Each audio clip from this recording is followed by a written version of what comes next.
The rain was still dripping from my coat when I stepped inside, the house smelling faintly of lemon polish and something colder, like decisions already made. My shoes left wet marks on the floor, and no one moved to greet me. Everyone was sitting too straight, too prepared, as if grief had a schedule and I was late for it. In that silence, I felt it before I understood it. I was no longer part of what came next. If you've ever walked into a room and realized your life was being discussed without you, subscribe and tell me where you're watching from. Stories like this happen more often than people admit. I stood there, heart pounding, noticing the folder on the table, the way eyes avoided mine, the way love suddenly felt conditional. I had just buried someone I gave 10 years of my life to, and somehow I was the one being erased. That was the moment everything began to unravel. I came home from the burial soaked through, my coat heavy, my body moving on habit alone. I had been married for 23 years, and for the last 10 of them I had been a caregiver, though no one ever called it that. The house felt wrong the moment I stepped inside, not loud, not hostile, just arranged in a way that did not include me. My shoes left damp marks on the floor as I paused, listening. The air was thick with the kind of silence that means decisions have already been made. My husband sat too straight, not where he usually sat. My son avoided my eyes. Someone else occupied the corner of the room, composed and unfamiliar, as if my life had become a meeting I was late to. I stood there longer than I should have, my bag still on my shoulder, rain cooling against my skin. No one rushed toward me. No one asked if I was all right. In that stillness, grief took a back seat to something colder. I realized then that this moment had nothing to do with loss. It was about control. And before a single word was offered to me, I was offered a seat only after everyone else had settled, and even then it felt temporary, like a courtesy extended out of obligation. The room had shifted into something formal, measured. Papers appeared. Folders were opened. My life was being organized without me. I listened as calm explanations filled the space, stripped of emotion, polished smooth. What I had given was no longer described as care or love. It was reframed as service, something that could be tallied and resolved. I felt my chest tighten, my breathing turn shallow, as if my body understood the insult before my mind did. 10 years of nights broken into alarms and whispered reassurances were reduced to a neat summary. The house I had kept running through illness and decline was discussed like an asset already detached from me. Grief was treated as an inconvenience, something to move past so decisions could proceed on schedule. I stayed still, hands folded, eyes focused on nothing in particular. Anger rose slowly, not hot, but dense and heavy. I was being thanked without gratitude, acknowledged without respect. What shocked me most was not the numbers or the plans. It was the assumption underneath them, the certainty that I would nod, accept, and quietly remove myself from a life I had sustained. In that moment, I understood that politeness was the mask, and erasure was the outcome they believed I would tolerate without resistance because it was easier for them. They were not asking. They were concluding. I still remember the morning it began, not because it was dramatic, but because it was ordinary. One moment, life was busy and predictable, and the next, it quietly narrowed. I was standing in the kitchen when everything shifted, and without discussion or planning, care became mine. At first it felt temporary. A few appointments, a few adjustments, a few nights of interrupted sleep. I told myself this was what family did. Weeks turned into months, and months folded into years without ceremony. Responsibility did not arrive all at once. It accumulated, piece by piece, until it filled every corner of my day. I learned to wake before my alarm, listening for changes in breathing. I memorized schedules, dosages, routines that left little room for rest. My nights were measured in hours, my days in tasks. I learned vigilance the way others learn hobbies, slowly and without applause. People praised me often. They said I was strong, devoted, dependable. What they did not do was stay. Help was promised in passing, then forgotten. Visits were brief, calls infrequent. I became the constant so others could remain occasional. Somewhere along the way, I stopped counting. I did not mark sacrifices or tally favors. I believed presence mattered more than recognition. Love, I thought, would be enough to balance the weight. Looking back, I see how useful my reliability became. My devotion allowed others distance. What I felt as commitment, they experienced as convenience. By the time I understood that difference, it had already shaped everything that followed. It was not dramatic suffering, just constant presence. I adjusted my life quietly, setting aside plans, postponing parts of myself I assumed could wait. Friends drifted, work narrowed, and days blurred together. No one demanded this of me outright, yet everyone relied on it continuing. I became reliable in ways that made me invisible.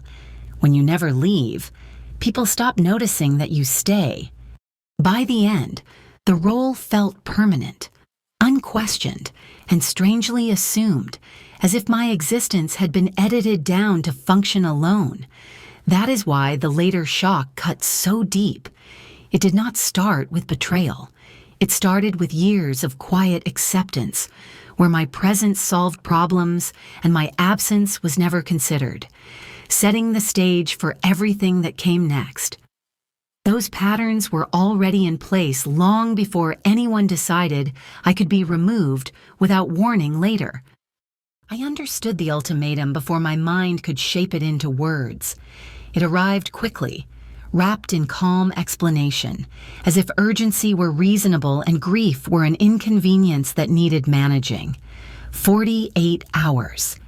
That was the timeline placed around a life I had built slowly, carefully, over years. The speed of it stunned me. There was no pause, no recognition that I had come from a funeral, no space to breathe. Decisions moved faster than emotion, logistics outrunning loss. My chest tightened as I realized how little time was being allowed for anything human. I looked around the room, waiting for someone to ask the obvious question. No one did. No one wondered where I would sleep, what I would take, or how I would begin again. Their eyes slid past me, already focused on what came next for them. That silence landed heavier than any accusation. Anger surfaced then, sharp and brief, before settling into something colder.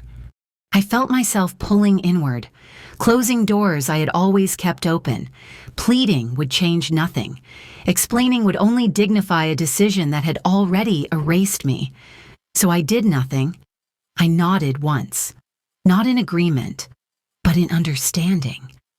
They mistook my stillness for surrender, my restraint for weakness. What they did not see was the moment I stopped reacting and started observing. That choice marked the shift. I would not fight them here, in this room, on their terms. I would leave quietly, not because I lacked strength. I packed slowly, not because I was unsure, but because my hands needed time to steady. Each item carried weight. Shoes worn thin from hospital halls, folded sweaters that smelled faintly of detergent and routine, a small box of photos I had once been told we no longer needed. My life fit into a suitcase with room to spare. That realization numbed me. Years of presence reduced to what I could carry alone. I did not rush. I moved carefully, quietly, as if noise might invite interruption. No one came to watch. No one asked questions. Silence followed me through the rooms I had kept running for so long. I left without ceremony. No raised voices. No final look meant to wound. I stepped outside and closed the door behind me with the same care I had used in sick rooms at night, trained not to disturb those who rested while I stayed awake. The place I went next was temporary and anonymous. A room that smelled faintly of cleaner and old air. Furniture chosen for durability, not comfort. I lay awake there, staring at the ceiling, feeling emptier than I expected and calmer than I feared. That was when thinking replaced feeling. I began to notice patterns, how quickly they moved, how confidently they assumed compliance. Silence had unsettled them before. Now it was mine to use. I was no longer reacting. I was watching, waiting, and preparing for what they never imagined I would do next in silence still. I was alone for the first time since leaving the house. The room was quiet, temporary, anonymous. Silence stretched, unfamiliar but steady. It gave my thought space to surface without interruption. That was when I remembered the promise I had almost forgotten. 3 days before she died, she pressed something into my hand. I did not open it. I had agreed to wait. Sitting there, I felt the weight of that choice. The envelope was tucked into the bottom of my suitcase. It was plain, unmarked, easy to overlook. My hands shook as I opened it, not from fear, but from the strange hope that had no right to exist. Inside was a key, small and cool against my palm. There was also a folded note, written carefully, as if energy had been rationed. The words were simple, deliberate. Instructions, a location, a quiet apology for what I might face. As I read, understanding settled slowly. She had seen this coming. She had known the people she raised would choose convenience over decency, and she had chosen to protect me. I sat there for a long time, holding proof that my devotion had been noticed. I was not foolish. I was not invisible. Someone had believed I deserved safety. For the first time since leaving, I felt steadier, not triumphant, just grounded. I was not powerless. I had been prepared for, quietly, whatever came next. I would not be facing it alone.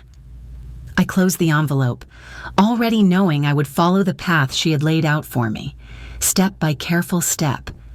The stillness shifted into purpose. Morning would come, and I would go where she directed.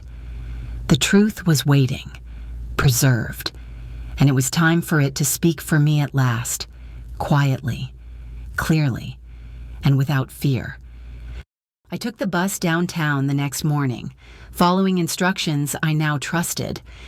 The office was quiet, removed from family tension, steady in a way my life had not been for days. Sitting there, I felt something unfamiliar. Safety. A lawyer met me with calm certainty, the kind that comes from process and law rather than opinion. Documents were placed on the table, handled with care. Nothing was rushed. Nothing was emotional. That alone told me this was real. The will he presented was executed months earlier, properly witnessed and filed. The version I had been shown at home was not simply unfair, it was false. Seeing that distinction laid out so clearly shifted something in me. Betrayal was no longer abstract, it was documented. The house was left to me, not as payment, not as gratitude, but as intention. Savings followed, substantial enough to change the shape of my future. There were conditions as well, firm and deliberate. Any attempt to challenge the will would cancel the inheritance entirely, protection built into every line. There was more, a recorded message, preserved without drama. Her voice was steady, her mind unmistakably clear. She spoke of choice, of presence, of who stayed when staying was hard. Hearing myself acknowledged without exaggeration grounded me more than any number could. Supporting documents followed, care logs, receipts, statements from medical professionals, evidence I never thought to collect because I never imagined needing proof of love. She had done that for me. I sat quietly, absorbing the reversal. What had felt like dismissal was now exposed as fraud. What had felt personal was now procedural. That knowledge did not make me bold or loud. It made me steady, precise, and patient. I was no longer guessing or hoping. I had facts, structure, and time. And that combination changes what fear can do to a person when truth finally stands firm. I left knowing the truth was no longer fragile. It was protected, verified, and ready to stand on its own. And for the first time, I understood that accountability was not optional. It was inevitable. I chose to move forward formally, not emotionally. That decision mattered. Instead of confrontation, I let systems do what they are designed to do. Reports were filed, documents submitted. Everything unfolded slowly, predictably, without drama. Days later, I returned to the house. My house. The rooms felt different, not because they had changed, but because the question of belonging was settled. I carried boxes inside while the air stayed calm. There was no victory in it, only certainty. Consequences arrived without spectacle. Authorities came quietly, methodically. There were no raised voices, no explanations that needed my input. I stood back and watched the process I had trusted take shape. Entitlement does not collapse loudly. It falters when it meets structure. I felt no urge to speak. Nothing needed saying. The truth had already spoken in forms, signatures, and records. I observed faces shift from confidence to confusion, then to understanding. That progression did not satisfy me. It grounded me. Later, I sat alone in the living room, absorbing the weight of finality. Justice, I learned, does not always feel triumphant. Sometimes it feels still, complete, like a door closing without force. What mattered most was not what happened to them, but what no longer happened to me. The uncertainty was gone. The fear was gone. I did not need revenge. I needed resolution. Entitlement assumes immunity. Truth dismantles that assumption quietly, piece by piece. Watching it happen did not make me stronger in a dramatic way. It made me steadier, and in that steadiness, I felt the reckoning settle, leaving space for whatever repair might come next. I understood then that survival was not loud or heroic, but patient, grounded, and earned through restraint, honesty, and the willingness to let systems finish what emotions could not carry the burden forward. I expected quiet after everything settled, but what arrived instead was space. Space to feel what had been delayed, and to notice who remained. The house held that stillness well. Staying was not defiance, it was grounding. A decision to plant my feet where I had already given years of care. My son reached out not with answers, but with uncertainty. I listened. I paid attention to what was said and what was missing. Accountability matters to me, and so does the difference between ignorance and innocence. He had been absent when presence mattered, and that truth did not change because he was ready to speak now. I did not argue or accuse. I named what I needed to name inside myself, and I kept boundaries where they belonged. Repair, I learned, begins with honesty and time. Not forgiveness offered too quickly. Compassion can exist without erasing harm. Life began to steady. Mornings found a rhythm again. I chose not to sell the house, not to make a statement, but to give myself continuity. Stability is a form of care I once reserved for others. I was no longer surviving. I was choosing calm over bitterness, purpose over fixation, and self-respect over proving anything. The past remained real, but it no longer dictated every step. With that balance, I felt ready to build forward, carrying what mattered and leaving the rest where it belonged. That readiness marked a shift from repair toward creation, steady and intentional and lasting hope. I settled back into the house slowly, room by room, letting quiet replace tension. Ownership felt less like victory and more like permission to breathe. Mornings were mine again. I opened windows, cooked simple meals, noticed light on walls I had rushed past for years. As the days steadied, an idea formed without urgency. I knew what long care does to a person, how it isolates and erases. I also knew how badly people need somewhere safe to speak about that without shame. Experience, I realized, could become something useful. I cleared the living room on Saturdays, folding chairs, mismatched mugs, coffee that tasted more like comfort than quality. Nothing formal, just space. People arrived tired, guarded, relieved to be understood without explanation. I listened more than I spoke. In that listening, my identity shifted. I was no longer the woman who absorbed everything quietly. I was building something on purpose. Devotion had not disappeared. It had direction now. Relationships adjusted around that change. Some grew steadier, others stayed distant. I accepted both. Self-respect has a way of clarifying what belongs. The house no longer felt heavy, it felt anchored. I was not defined by what had been taken from me, but by what I chose to create with what remained.